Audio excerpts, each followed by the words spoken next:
Om Namo Bhagavate Vasudevaya.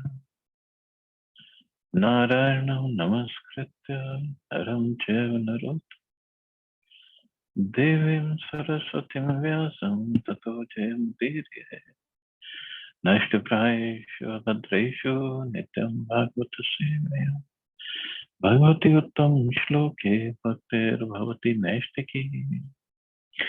So continuing with the discussion on Srimad Bhagavatam, Canto 11, Chapter 10, The Nature of Fruitive Activity.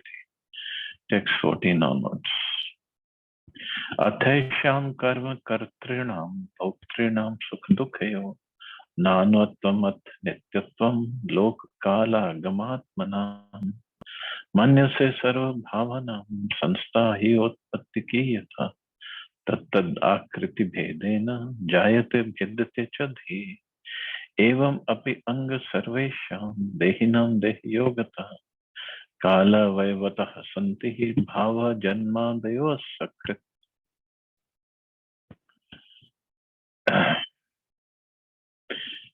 My dear Uddhav, what happened?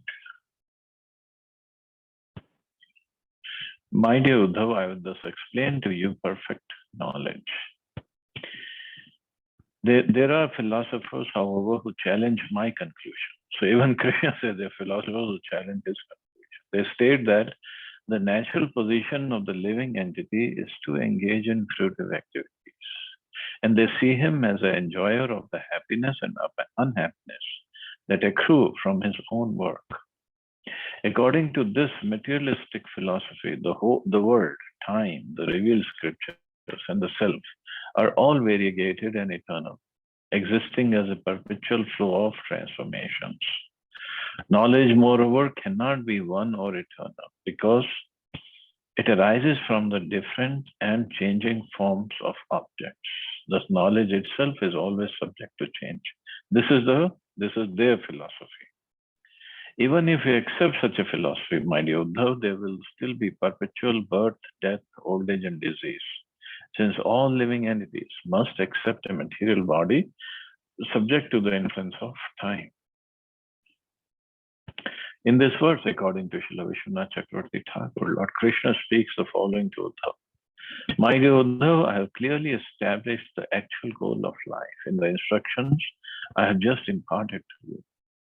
There are those, however, who challenge my conclusion, especially the followers of Jaimini Kavi. If you are favorable to their understandings and thus do not accept my instructions, then kindly hear the following explanation. According to the followers of Jaimini, the living entity is originally and naturally a performer of fruitive activities, not bhakti, fruitive activities, and his happiness and distress are derived from the fruits of his own work. The world in which the living entities find their enjoyment, the time during which they enjoy, the revealed scriptures that explain the means for achieving enjoyment, and the subtle bodies through which the living entities experience enjoyment, all exist not only in manifold variety, but also eternally. So they are saying, Jaimini Rishi says, or Jaimini Muni says, that this material world and our activities, the knowledge, everything, it just goes on eternally. The living entity need not develop detachment from material sense gratification, either by seeing the temporariness of individual material objects and situations, or by seeing the material world as an illusory creation, Maya. According to such materialistic philosophy, material objects such as garlands, sandalwood, or beautiful women are temporary in specific manifestations, but perpetually exist through the natural flow of creation and destruction. In other words, although a particular woman's form is temporary, they will certainly be beautiful women within the material world. Thus, by carefully executing fruitive rituals according to religious scriptures, one can maintain enjoyable contact with women and wealth life after life. In this way, one's sense gratification will be eternal. That's also philosophy from people. Jaimini Rishi followed that philosophy, gave that philosophy. The Gemini philosophers further say that there was a time when the world did not exist as it does today, which implies that there is no supreme controller who has created it. They claim that the arrangement of this world is real and appropriate and thus is not illusion. Moreover, they say that there is no eternal knowledge of an original perpetual form, the soul. In fact, they say knowledge arises not from some absolute truth, but from the differences among material objects.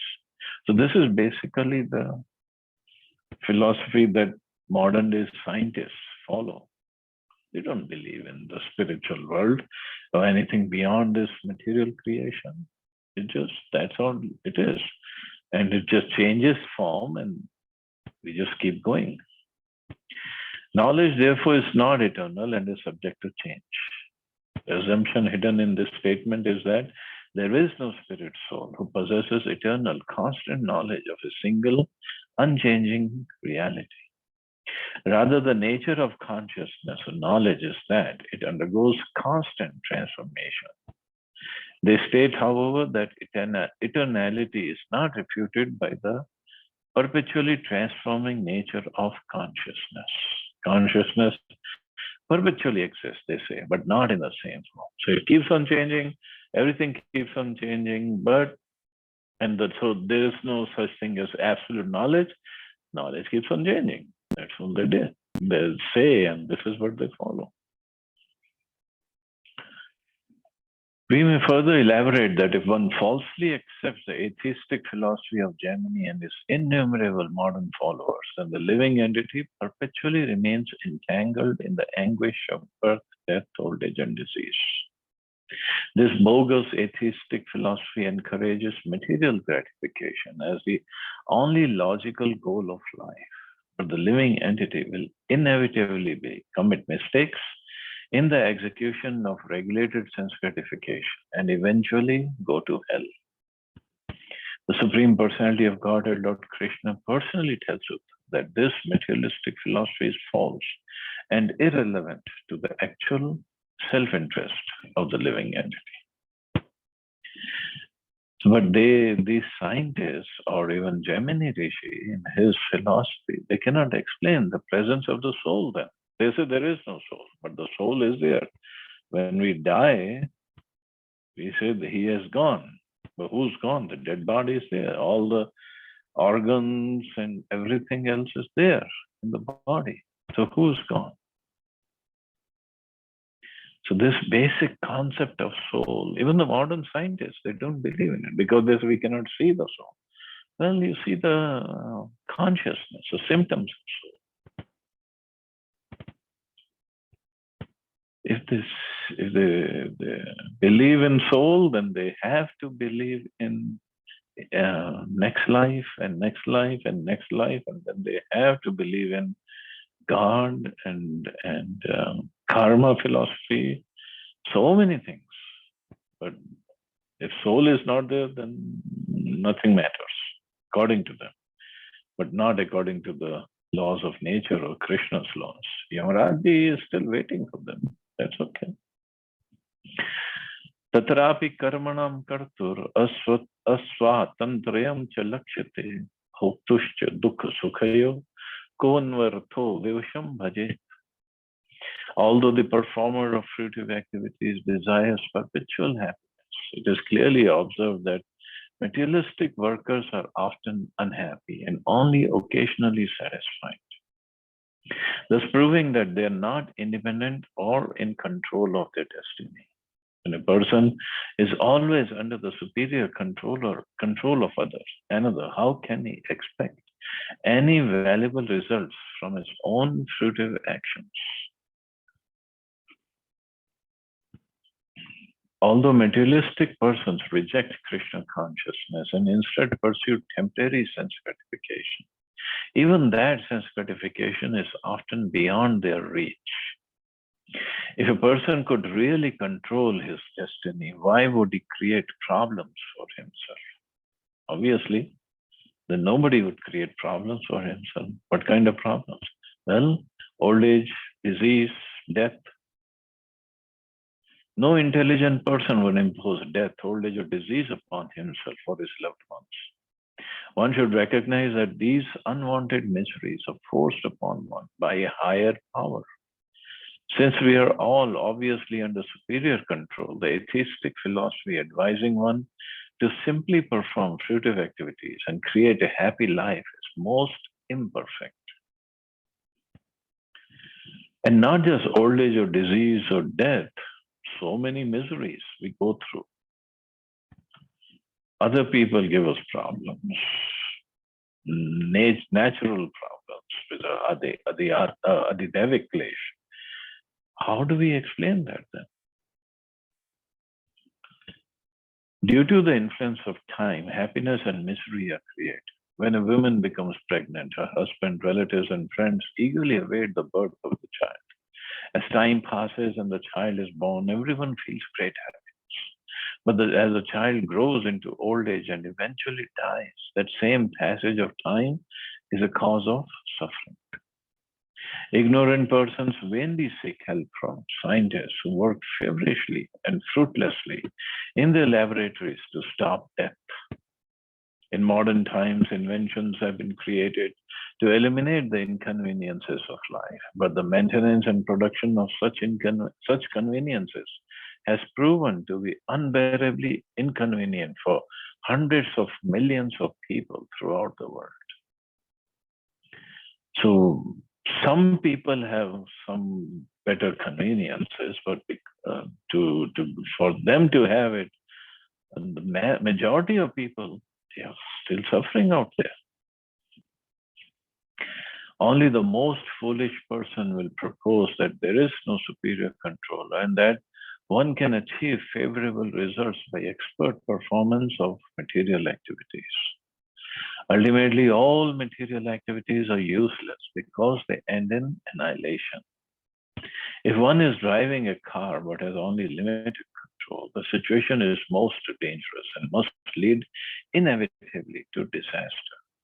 Similarly, although we are trying to direct the material body to happiness, we are not in full control of the bodily demands. And therefore, there will inevitably be disaster. And it's so simple to understand that we are not the ultimate controller, even of the body. And Prabhupada did say that, okay, you think you can control the body, all the functions of the body, try not to blink your eyes. How long you can do that? Make sure your hair and nails don't grow. Nobody can do that. So we are not the controllers. Simple as that. But it just fun or it just challenge for them. Okay, I'll try to show you I'm the controller. We are not the controllers. Krishna is. And in Bhagavad Gita, Krishna says, those who are not faithful on the path of devotional service cannot attain me, or conqueror or a foes, but return to birth and death in this material world. If one is not a devotee of Lord Krishna, the eventual result of his activities is simply mrityu samsara, repeated birth and death.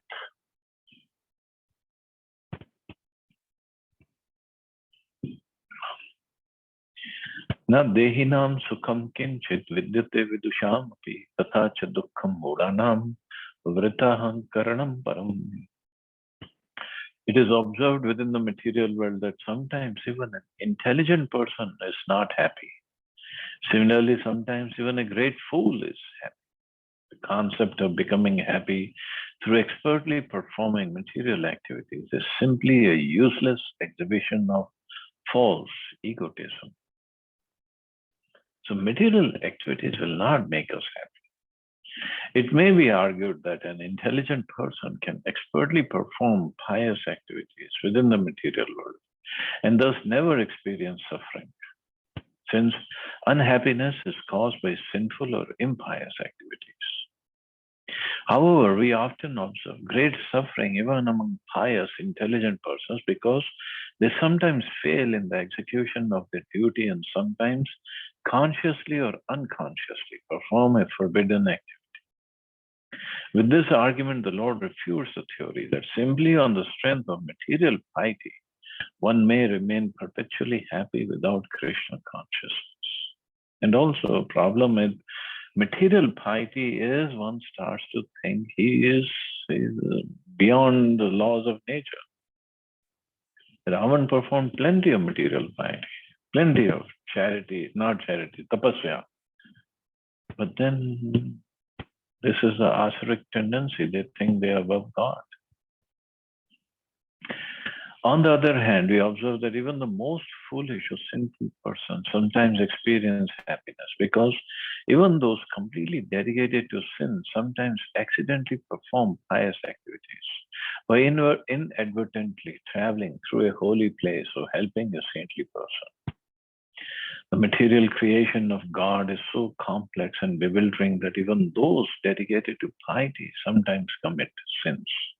And even those dedicated to sinful life sometimes perform pious actions. And sometimes, because material modes of nature very strong, but on a person, the influence keeps on changing. And sometimes mode of goodness is prominent, sometimes passion, sometimes ignorance is prominent. So a person who is very pious, completely in mode of goodness, so sometimes ignorance can take over. Passion can take over and he might commit some sin. And although a person who is totally in ignorance, sometimes mode of goodness takes over and he can perform pious actions. Therefore, within the material world, we do not find absolute happiness or unhappiness. Rather, every conditioned soul is hovering in confusion without perfect knowledge. Piety and sin are relative material ideas that bestow relative happiness and unhappiness. Absolute happiness is experienced on the spiritual platform in full Krishna consciousness or love of God. Thus, material life is always ambiguous and relative, whereas Krishna consciousness is the actual platform of perfect happiness. But the problem is people, first of all, don't have knowledge of it, they don't have faith in it, and they're just completely ignorant that, oh no, this is how life works, kabhi khushi, kabhi gum, and that's it. This is how it goes on. But it doesn't have to go on like this. Yadi praptim vighatam cha jananti sukh dukhayo te api yadhana viduryogam mrityurana prabhavedyata. Even if people know how to achieve happiness and avoid unhappiness, they still do not know the process by which death will not be able to exert its power over them. If the so-called intelligent materialists know the means of achieving happiness and destroying unhappiness, then they should deliver people from inevitable death. The scientists are busily working to solve this problem. But since they have completely failed, it is understood that they are not actually intelligent and that they do not know the means of achieving happiness and eliminating misery. It's most foolish to think that one can be happy with an axe hanging over one's neck. Axe of death. Lord Krishna says in Bhagavad Gita, Mrityu sarvaharashaham. I myself come before you as death and take everything away. Not that Krishna needs it, but to make us realize the reality of material life. We should not blindly ignore the disaster of material life, but should instead accept the Lord's costless mercy, which he so magnanimously offers in his incarnation as Chaitanya Mahaprabhu. We should surrender to the lotus feet of Lord Chaitanya, who offers a real means for achieving unqualified happiness, the chanting of the holy names of the Lord. This is the Lord's desire, and it's in our own self-interest to take up this process.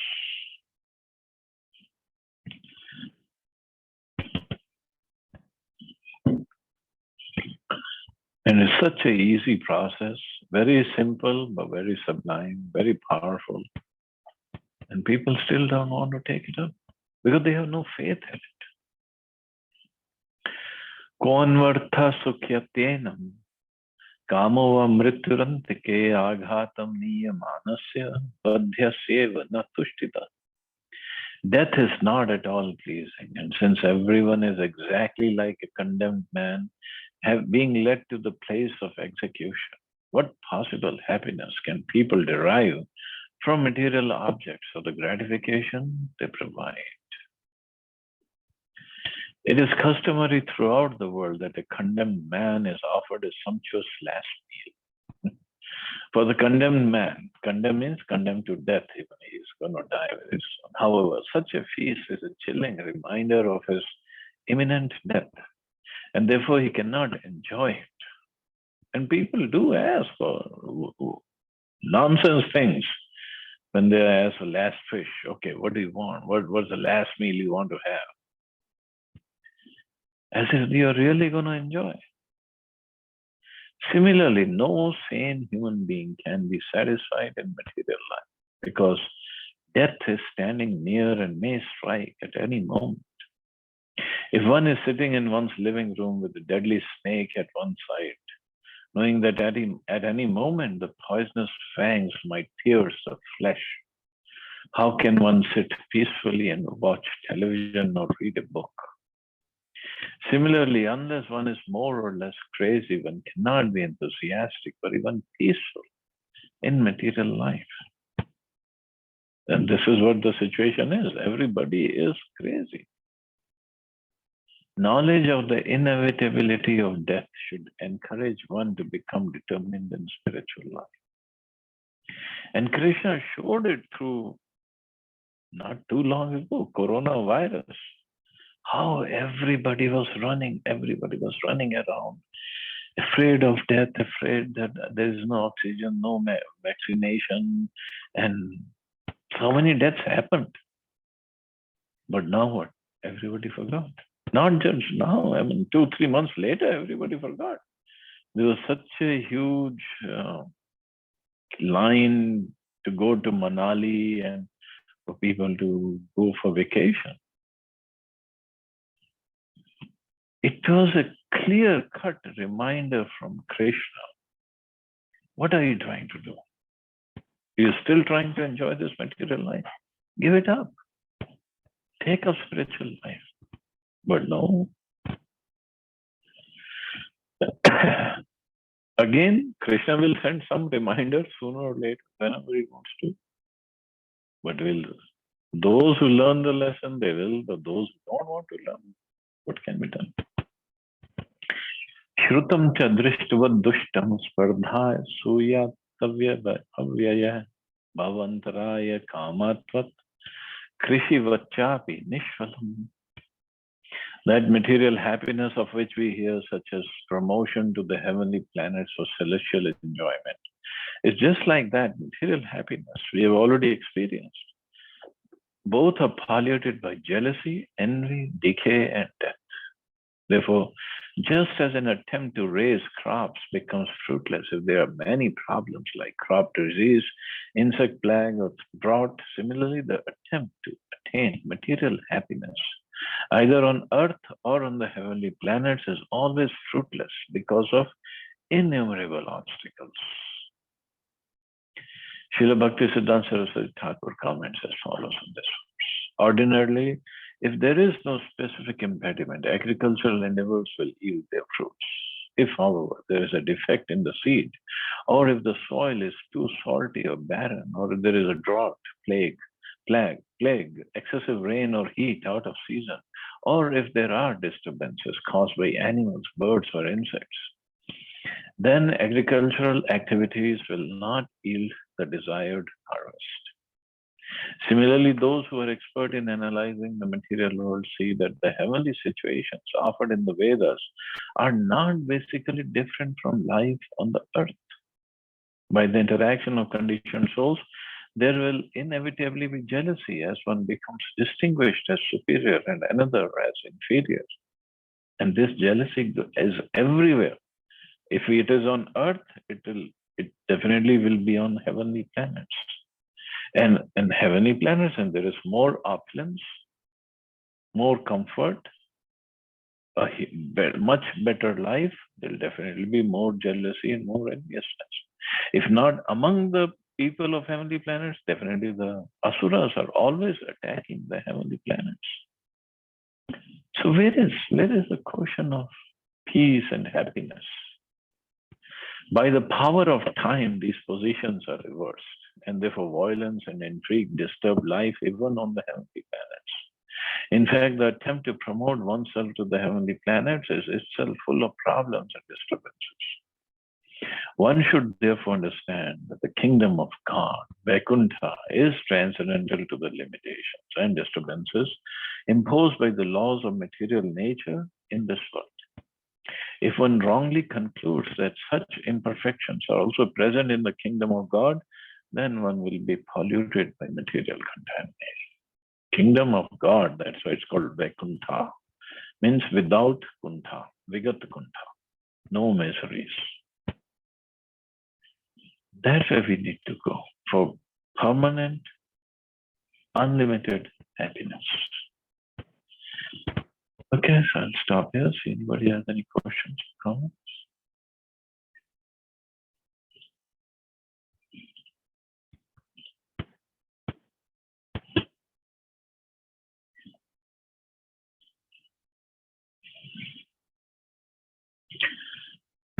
Okay, you all have a safe and wonderful day. Hare Krishna. Jai Shri Ram.